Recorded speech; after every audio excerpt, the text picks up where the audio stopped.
Magandang umaga mga kapuso, live po ako ngayon dito sa Barangay Bantayan, dito sa bayan ng Lingayen, Pangasinan, kung saan sa mga oras na ito ay kasalukuyan pa rin pong idinaraos ang posisyon sa imahe ng Poong Nazareno kasabay ng pagdiriwang ng kapistahan ni Poong Jesus Nazareno.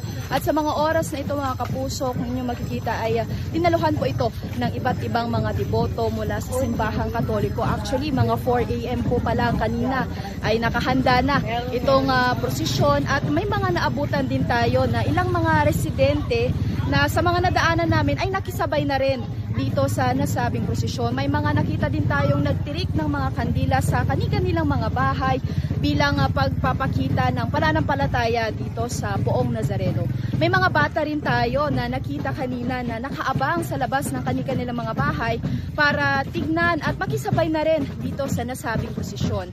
Ang prosesyon na ito mga kapuso ay nagsimula dito sa may Barangay Bantayan kung saan lilibutin daw nila yung buong barangay at magtatapos naman sa may Jesus of Nazarene Chapel dito pa rin po sa Barangay Bantayan.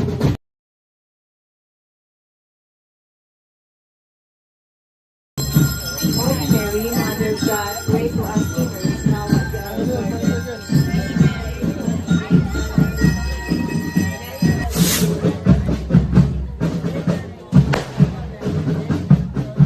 The Holy Spirit, as it was in the beginning, is now and forever. Glorious in this day, the blessing of the Holy Spirit. Our Father, who art in the Lord is with you. Blessed are thou among women, and blessed is the fruit of thy